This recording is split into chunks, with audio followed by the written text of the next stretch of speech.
is Martin from Secrets, the channel for learning about trading and investing.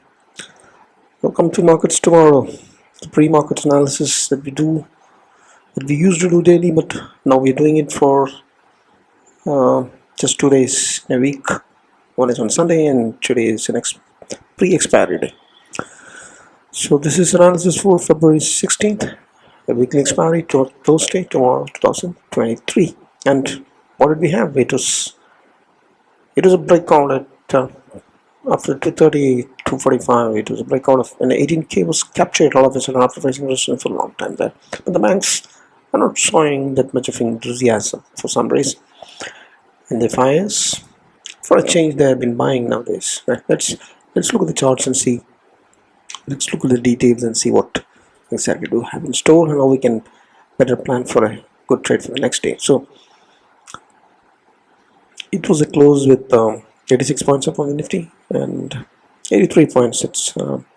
That's flattish for the Banknifty, but Nifty has done well and it is a point range bullish candle, and it's a 15-day highest close. Even the Banknifty also is a 15-day highest close. If you see, right? Last 15 days, you never had a high that we made today. So that is very positive for the bulls. And intraday price action was kind of choppy. Like Nifty, it gapped down first initially, and then it reversed up and then stayed range bound within a 15 points, and then finally 245 broke out. They also it gapped down and it recovered nearly less than 0.5%, and then it reversed and went down again like Nifty.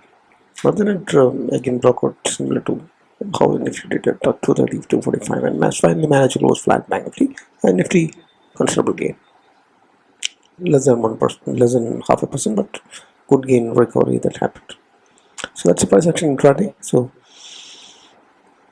the thing is, Nifty has now cleared all the moving average, exponential moving average, 20, 50, everything is cleared, and Banknifty is as just the 50 moving average that has to be cleared. It's cleared the 20-day moving average, sometimes more important.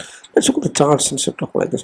So first, this is what we see on the weekly basis, right? So let's look at that and see, we had fallen down from this where these resistance which was acting as support earlier, and then we managed to climb back above that. It's a breakout zone where all-time highs were made. Now it looks like we're heading back there. After Banknifty, it's today that you're seeing a close above that trend line zone. So that's what we are comfortably above the 20 weekly moving averages, right? Now look at the daily. This is what we are talking about. We are more interested in daily analysis, and we have a solid green candle above all the exponential moving averages, right? And we have just a 15 moving average. That's what we are right now. So that's the price action. Now, a few more interesting things. There is a descending wedge. We have already seen that. Seems like we have broken out of that. Banknifty is yet to break out of that descending wedge, right? We have some more space there. That's 1,000 points space. That's where Banknifty lags behind. But alternately, the Fibonacci 38 from the Banknifty is cleared already. We're heading for the Fibonacci 23. But in the case of Nifty, the Fibonacci 38 is yet to be cleared. It's acting at its resistance at the top. Right, that's one thing. And the previous swing low, swing high, the lower high is not cleared. It's coming at this 18,200, 262. That's all. So it's going to be a very big resistance, and market may reach there and then face resistance out there. That's for sure. And Banknifty also the previous highs way above there, near to 43,000, right? Where the previous lower high. So only if that is clear can we say that the consolidation is in there, and back to the rally is up. Until then, it will remain sideways no matter what kind of up moves and down moves happen. And today's performance is like for Banknifty is lagging behind, and if you breaking out, it's gaining much. Happened on the last Wednesday also. The same pattern is seen here. That's not. Just quick note of support and resistance levels. It's 1870, 18,070 is a Fibonacci 30 retracement. That's a support. Then 18,200 rounding number. 202 is previous high, and 18,260 is a Fibonacci level, I believe. It's also a previous, not a Fibonacci. It's a previous swing high, lower high level that we are talking about. It's very crucial to break out from here. So this is the range that's going to be resistance on the upside. Downside 17,959 could be a support, and 18,000 also rounding number could be a support, and 17,825 after that. right, 200 points down there, and 17,800 again routing number. 17,825 would be Fibonacci retracement level as well. So that's up on Nifty. Banknifty 41,836, 42,000 routing number. So previous high resistance is there. 40,000 would be good resistance up there. 231, 233 is also big resistances out there, which is Fibonacci and $23 resistance like that. Downside 41,500 nearby zone 587 Fibonacci 38 support would be good. Previous low also it is 41,000 rounding number and 41,100 are previous lows and rounding number, so that's also a support for the Banknifty. So taking out of this, we're talking about these levels in the Banknifty. Right. So the first resistance would be this zone where it is just below the Fibonacci 41,800. That zone is going to be a big resistance. After that 42,200, 31, 42,000, all these are resistances, right? Similar resistance here immediately will be 18,070, and then this zone 200 to 31, 18 to 31, right? That's what we're talking about, right? Let's move it. So Voltage bands is clearly showing. What does it show? It's sideways, clearly sideways momentum, right? You can see the bands are sideways. Sideways means contraction of the bands is what is happening. There is a volatility divergence that we're talking about, right? So this is where you make a outside the bands low and then gets inside and makes another inside the bar low. So that pattern is a volatility divergence concept. If you're not seeing this, if you don't understand that, just check out the technical analysis playlist in our channel. You can understand. So that would mean that the double pattern could form and then a breakout could happen, but that did not work always. For example, here also the same pattern of W, outside, inside, swing highs, swing lows are made. W pattern inside the bands. Volatility divergence happened here in the sense a few months back in the Jan. It failed in the Jan 24th when the breakdown happened because of some event, I believe. So it didn't work out. So the next time it's forming, but if it has to form correctly, it has to fall down and then make it retest this low and make it up, or somewhere end it without going outside. Make it some swing lows. That means it could go down and then move up. That's how it works. So just mentioning here that divergence is seen on the daily charts. So that's about that. So momentum, momentum is showing that it's sideways and it's rising. Trend is having some trouble with the Banknifty. Trend is actually good for trend indicator is ADX, by the way. So it's crossed over and then it's rising up for the Nifty. But Banknifty, look at this. Trend indicator is still bearish. Crossover has not happened. It may happen tomorrow because the bearishness strength does not have enough bearishness. DMI negative does not have enough strength, so it may cross over tomorrow. It's like, but it is settled. It has happened already in the Nifty. Trend on the short term, we are talking about daily charts. So trend is slightly bearish on Banknifty, and trend has turned to the bullishness in the Nifty for sure. Short term strength. Right? It just pulled further down. 4.4 cool off 12.86. It's a lot of hedging continues to be there. There is no stoppage to the volatility. Volatility still is not that great. Futures open interest is what next week. That's showing a long bit of the level definitely on both indices. Options showing that it's 17,800 and 18,200 is the levels for the Nifty. We correlate this with the levels that we saw on the charts and then you can try to count it. Feb 16th weekly expiry tomorrow is what we are talking about. 41,500 and 42,000 is for the level stretch on the Banknifty likewise, right? So yeah, clearly bullish OI. Put call ratio, look at this 1.41 Nifty and 1 plus clear bullishness on the open interest, both futures and options bullishness. How it performed on the sectors, industry sectors, IT, auto, reality, metal, all of them close green. Most of the 1% except metal, which is 0.5%. FMCG and pharma close red. That's what happened, right? So momentum wise, if we see in the short term momentum wise, how it's performing is the end, the FMCG is almost having a bullish momentum, and metal and pharma is having bearish momentum. But the two auto reality, they're having still stability. So that's what it performs. So it's a mixed bag. Heavyweights, if you see, it's Reliance is the star performed with 2.26. So the big recovery happened because of Reliance. In FTSE all performs, right? In FTSE performed 1%. In FTSE, I'm not sure if it performed 1%. Oh, it's 0.24, it's a mistake. Infuse 0.24 plus. Right. TCS also did not perform on 0.3. TCS is 0.59, so it's a mistake. But it's all green. So 59%. ICICI Bank 7.4. Kodak Bank 7. No. Kodak Bank also 8.3 something. I'm sorry about this. 8.6. Less than 1%. So 1% nearby moves has happened in all this, but HDFC Bank for some reason did not perform 0.55. HDFC Bank less. FGFC closed red and flash close for the HDFC Bank also. So it was Reliance was and the IT stocks was what did good. And ICICI Bank and Kodak Bank supported with less than 1% of up motion.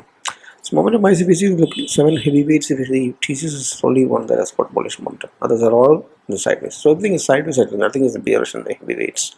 That's a good thing because FIs are buying obviously. FIDA data, look at this, it's 432 small buying today, and this is the 4th day of the buying. Last 3 days they are buying more than 1,000 crores for some reason after long consecutive 2 full months of selling. FIs have turned buying. That's a good. Day has also bought 500 crores. So institutional participation is slowly improving, which is good for can be optimistic for the bulls. Crude oils, it's falling. Alright, it's in a parallel channel, and it had attempted to move above the median of that parallel channel, but it didn't happen. So it's maintaining the level below the 80-79 levels, which still is a relief, right? Dollar index, if you see, dollar is spiking up again. That's dollar index is having sideways. Again, a green day, it's rising up to some retracement, and then Tuesday INR also is weakened and reaching the 83 kind of levels again. So rupees again at a very weak levels. Let's quickly have a look at what we're talking about. USD INR is weak and then hitting a W pattern breakout, all-time weak levels it's going. So that's a concern. Crude is okay, but this is the biggest worry, right? Rupee not strengthening at all, right? Gold has fallen down and the market is rising up. Gold hit back and 1% down today. That's after a 17% big outbreak that happened, which didn't work out because the market has moved up, right? People start pulling out money and putting it in the market again. So look at this cup and handle breakout on the weekly basis, and got hit at the top of the trend line and then fall back. US markets, it's just as of now it's green. US market also is at the top of the bit. Just look one of those US indices. Let's look at the futures and see the weekly. This is what we're talking about. US market is in the top of a descending wedge, and breakout could happen. It's at breakout. It has spent several weeks, 8, 9, 10, 11 weeks in the weekly charts. That many weeks it is hovering around and not ready to fall down, taking supporting it again, attempting. Finally it may break out. So if that eventually happens, that will be a big move. You got to keep a close watch on whether it's breaking out or breaking down. Okay. That's the thing. Major events, there are some Fed speeches that's coming on Thursday. Jobs data is coming on Thursday, and Fed speeches are coming in Wednesday, I believe, today or tomorrow. So these days there will be some volatility. You'll have to check the pre-market for stakes in US market performance. So big moves are happening. Obviously, I'll be cautious if you're entering it Friday. Other side, we don't know whether that happens, right? So it's major events. 2 events are there. Jobs data, jobs claimless data, so that's what is coming. So you have to keep close watch. 2 stock picks. One is Mahindra and Polycab. Let's quickly look why. Mahindra. It's auto sector. Auto sector is doing good. Means not that bad, right? It's in the bullish momentum. Trend is also bullish, rising. Not enough strength, but yeah, it's in bullish zones, and it's a rectangular. It's a cup and handle breakout, but it has already happened. Consolidated for several weeks. Months together, and then finally it's giving symptoms of breaking out. Good swing trade can come in with tight stop losses. RiskReward should be fine. It can move up really good. There is one concern is there is a divergence here on the momentum. The momentum is falling down and the price is moving up. So it have tight stop losses, right? And trail wherever you book. When your 1.5 target is there, book the one. Another one is Polycab. It's an electrical company, and it's also breaking out with a rectangle box pattern. Breakout is what? Good risk reward. Have tight stop loss and under the breakout zone, neckline, and then trade it upside -1.52 like this.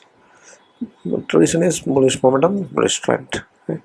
With rising strength of the trend also. So this can break out, can be good swing trade opportunities. Now for expiry day, we can do two types of trades, as I say always. One is option buying at the ATM, whenever there is a trend indicator or average indicator, whatever. The momentum trading it is. When the momentum has gained or close to the bullish zones, put that indicator and then enter at the ATM, and then have tight stop losses in the lower time frames, and then make or break. Right? Can I go for this week or next week's option buying strategy? Option selling, then you'll have to sell straddles, not straddles, strangles with selling P and call 200 points OTMs, and then have hedges also in case something happens, right? And we'll get the leverage also. So that's how we play the expiry trade. But go for OTMs only when you're selling the strangles, right? That's all. So just to wrap up, it is a good clean close in the market today. The banks are showing some weakness, indecisiveness. Is it to turn the trend the positive sunset? But the current bearish is very less, calm down. Both of them have managed to close 15-day high, which is good. Open interest is clearly bullish, or PCR is bullish, and Fyers are buying mode, which is all good. But overall demand, it's consolidation that is happening. But the attempt would be made towards clearing out the previous lower high. So if that is done, then we are right. Until then, we'll be attempting. That's all. We'll never turn bullish. But for tomorrow, mild bullishness is there for me. Since Fyers are buying, and then open interest data is bullish, and price action also is trying to break out of the descending wedge and all that, right? So medium term levels are 17,300, 18,300, 39,400, and 43,000. But expiry day, the levels would be 7,800, 18,200, and 41,000 and 42,000 on the Banknifty. Right, that's also play safe. Have hedge positions if you're doing intraday also, because of free trades and all that. It's all better safe, and you get hedge advantage also if you take margin advantage also if you take hedges, right? So play safe and then know what exactly you may lose. My worst case, and be in the game tomorrow also with your capital intact instead of getting wiped out. So that's a game. Play safe, manage your risk, and then look at the possibilities and probabilities that we had studied using all these indicators. So if this video has helped you some way for a better trade for the next day, consider hitting the like button and subscribe if you're not subscribed, and share to maximum so that we have few subscribers more, and it will help us motivated and keep doing this every day. Thanks for watching. Happy trading, happy learning, happy investing. Bye bye.